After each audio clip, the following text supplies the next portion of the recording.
Au terme de cette année d'exploration, avec l'appui du Spéléoclub de Paris et le matériel mis au point par Félix Trombe, Norbert Casteret et Marcel Loubin s'arrêtèrent au fond provisoire du gouffre de la Haine-Morte. C'était le 31 août 1947 à 23 heures. C'est au creux d'une profonde doline, à 1357 mètres d'altitude, que le gouffre commence par une première verticale de 12 mètres, suivie d'un plan incliné, jusqu'au sommet du puits Ségouffin, profond de 27 mètres. À moins 110, après une série de ressauts dans des gorges serrées, une étroiture fermait le passage. Agrandie d'abord en 1941, elle fut définitivement élargie à l'explosif en 1947. Quelques mètres plus bas, une lucarne donne sur un puits de 35 mètres, auquel succède une impressionnante verticale arrosée de 44 mètres, le puits de la mort. Plusieurs accidents, parfois tragiques, ont marqué ce passage au cours des premières expéditions. Après quelques nouveaux ressauts, on arrive à moins 250 dans la salle du camp. C'est là que fut installé, en 1947, le premier camp souterrain de l'histoire de la spéléologie. Un vaste puits de 100 mètres s'ouvre au fond de la salle. Seul, Casteret, en descendant sur des échelles, avait pu rejoindre la première plateforme 75 mètres plus bas. Cette chute totale de 100 mètres reste un obstacle et une difficulté majeure, encore à l'heure actuelle.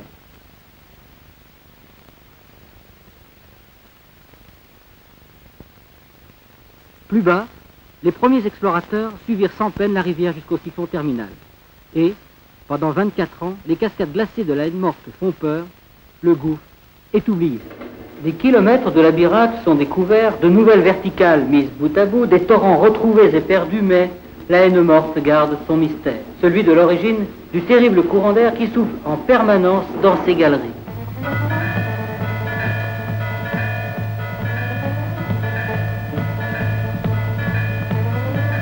Alors là, comme matériel, qu'est-ce qu'on amène? Ça c'est pour le fond, pour la première. Ça combien de mètres? Là il y a une corde 35 et une de 5, une bout de long.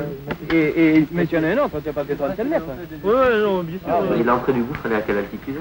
340 je crois. Et on laisse les voitures à...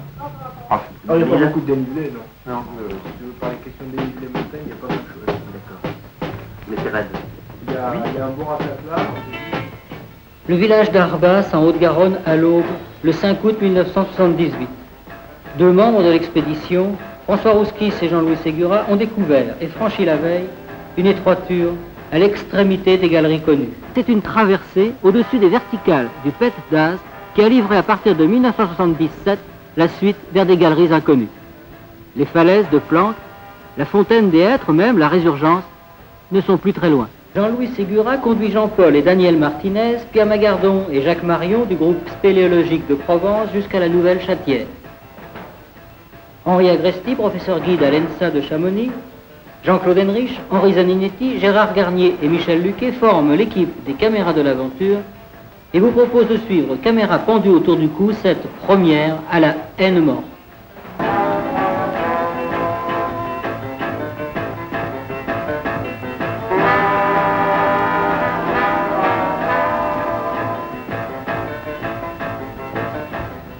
Les combats des premiers explorateurs restent tracés.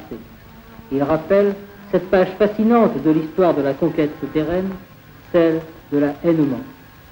Eh bien, le puits Ségouffin est à 20 mètres de la surface à peu près. C'est le premier grand puits que l'on rencontre dans le trou. Ce puits s'appelle Ségouffin parce que, je crois, Marcel Loubin, c'est Joseph Ségouffin qui, les premiers, étaient arrivés là. C'est cela, ce sont les premiers qui l'ont descendu, d'après ce que je sais, que j'ai pu lire, littérature, tout ça, de façon assez folklorique d'ailleurs, avec des échelles sans trop de cordes d'assurance et de façon, on va dire, un peu olé olé. Hein.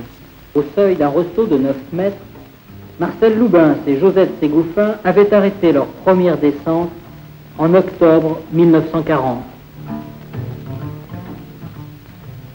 Il y avait des chatières très étroites qu'il a fallu agrandir au marteau et au burin. Nous ne savions pas nous servir d'explosifs.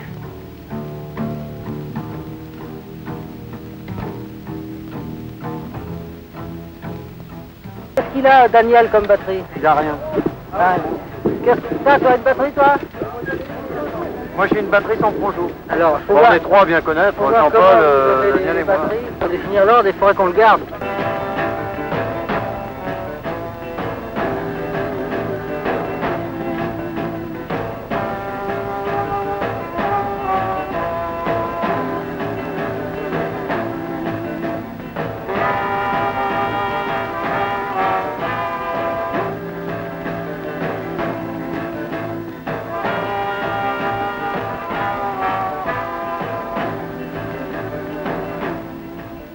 Bon, allez, les enfants, je vous fais la bise.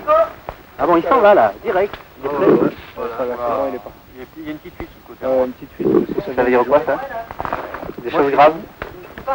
Voilà. Avec un... Ok. Ah bon, ça fait le chalumeau, là. Hein.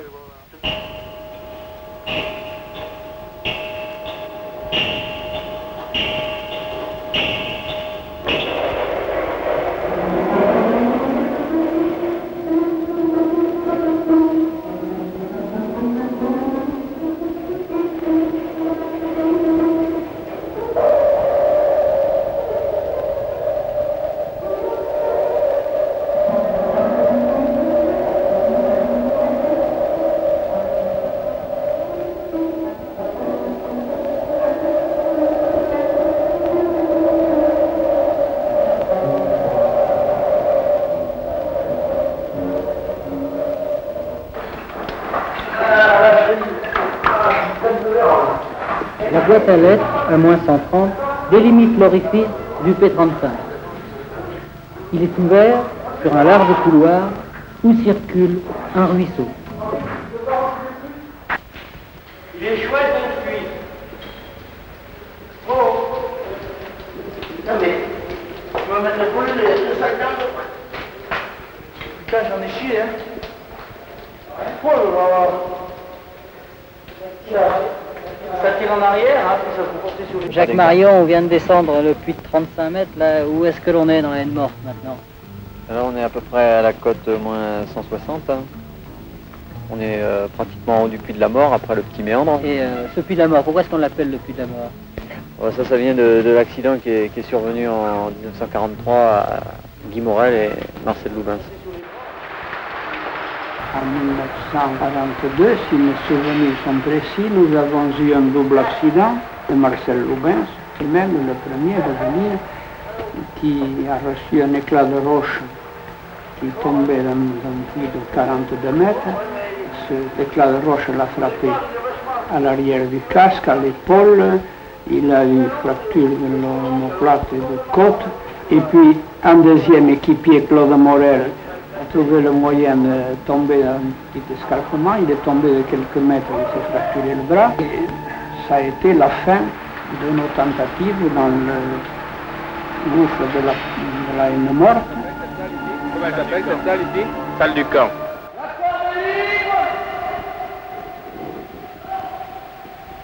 Et on arrive à la côte moins 200.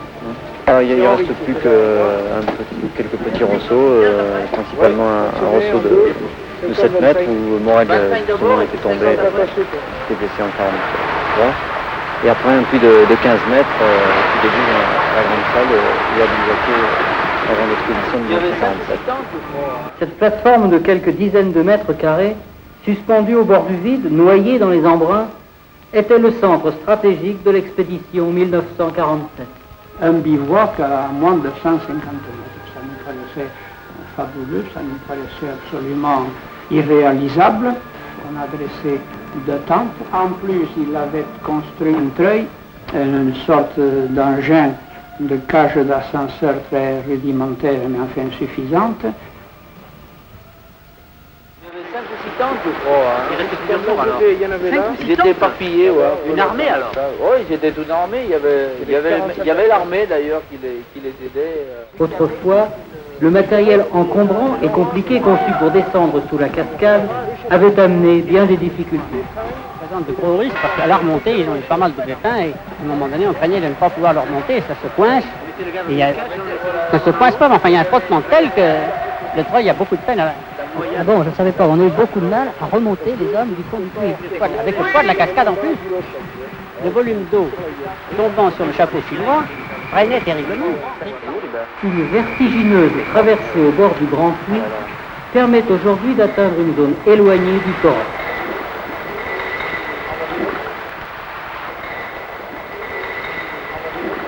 Il est 2 heures au bas du grand puits de 75.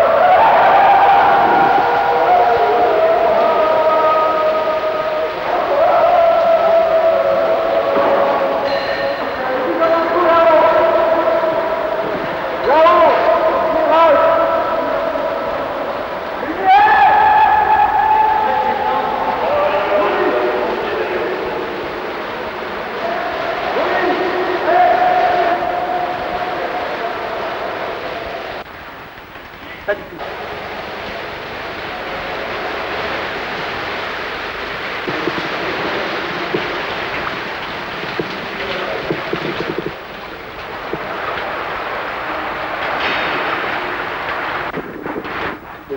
Et il descendait à combien là? Parce que bon, Gasteray qui faisait les pointes, mais les mecs qui assuraient. Ah ben il y avait 40 bonhommes à peu près en haut qui assuraient la 40 survie. bonhommes, quand même. Oui, qui assuraient la survie en haut. Et eux, ils attendaient dans les puits. Bah oui, c'était là pour les manœuvres uniquement, c'est-à-dire qu'il y en avait une vingtaine qui couchaient au camp et 20 autres qui faisaient la liaison avec la surface qui descendaient de la boue. On nous a descendu au bas du Grand Puy, et là, alors, c'était nous allions vers l'inconnu, c'était la suite de ce que nous avions abandonné dès 1943. Et avec Lubens, nous formions la pointe de l'équipe de pointe. Nous nous sommes heurtés à un siphon, et ça a été la fin, le point extrême, que nous avions fixé à 446 mètres. Ici, la rivière se jette dans le puits Raymond Gachet, profond de 40 mètres, au-dessus duquel il faut passer. Un peu plus loin, au puits de la Boue, un bivouac permanent a été installé au départ des nouveaux réseaux. C'est de cette base que seront lancées depuis 1975 toutes les explorations vers l'aval.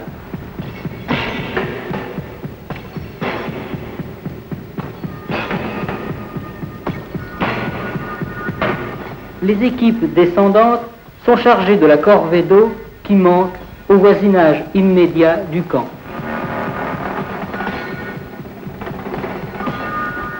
Qu'est-ce qui a porté cette bouffe ici?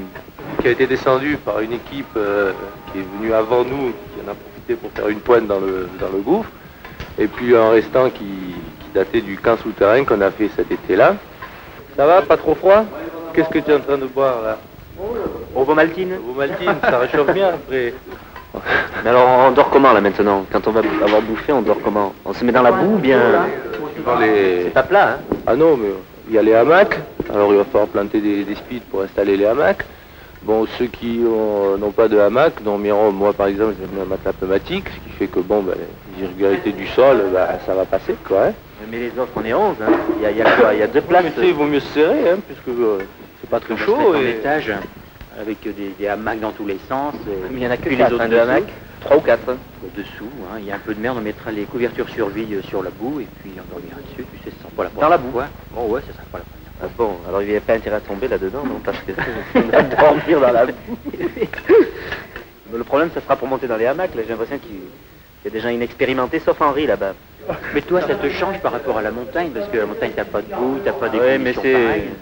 Ici, les conditions sont régulières. Il y a la boue et c'est tout. Il n'y a pas d'eau, il n'y a pas de glace, ça, c'est déjà pas mal. Ouais. Grimper dans les filets de bivouac pose parfois quelques problèmes.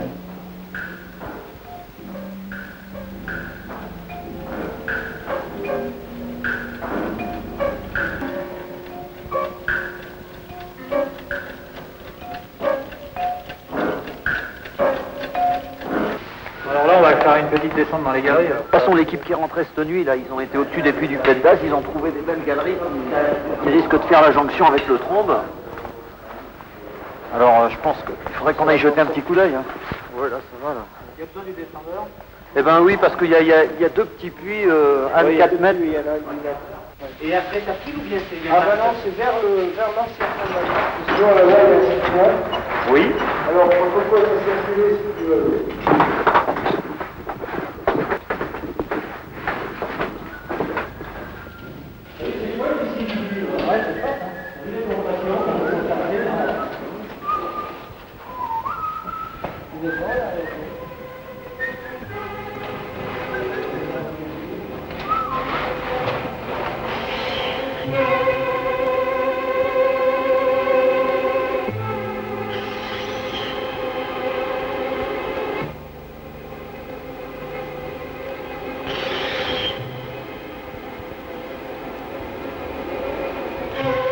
Nous sommes dans quelques centaines de mètres.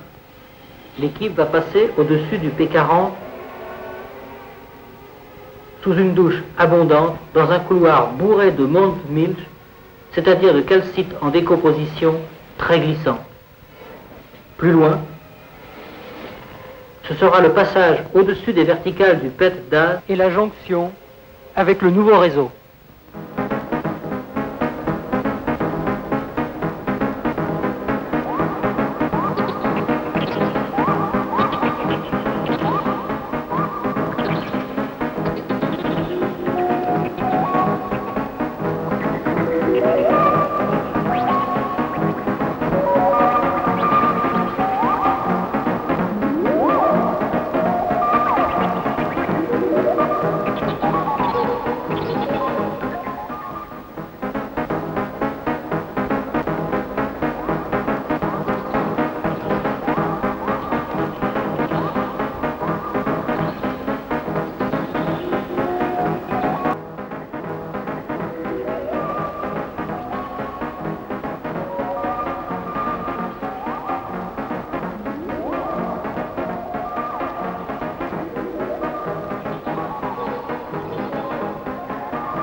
Voilà. Bon, on y va. Oui, il a été continué.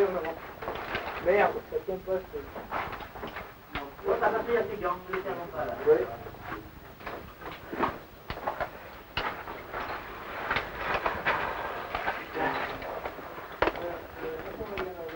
Est-ce qu'il faut se payer un puits, là?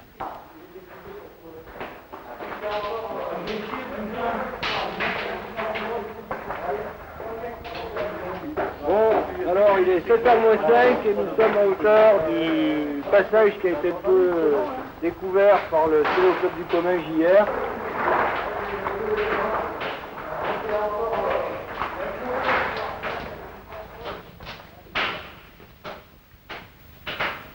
Putain, mais c'est un peu lourd. Moi, suivre.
Dans la sortie là, il n'y a pas de problème.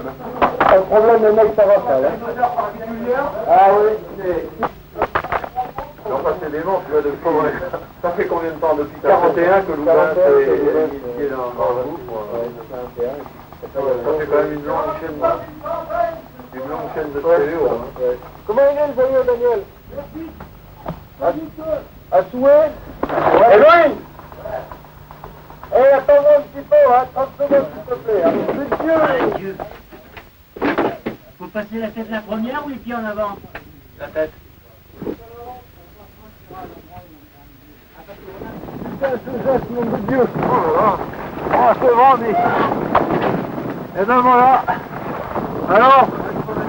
Alors, ben voilà, ben... What time? 21h55, hein. Oh, ce vent, nom de Dieu. Allez, j'y vais, hein. C'est chaud. Ça va? voilà. Cette fois-ci, on y est.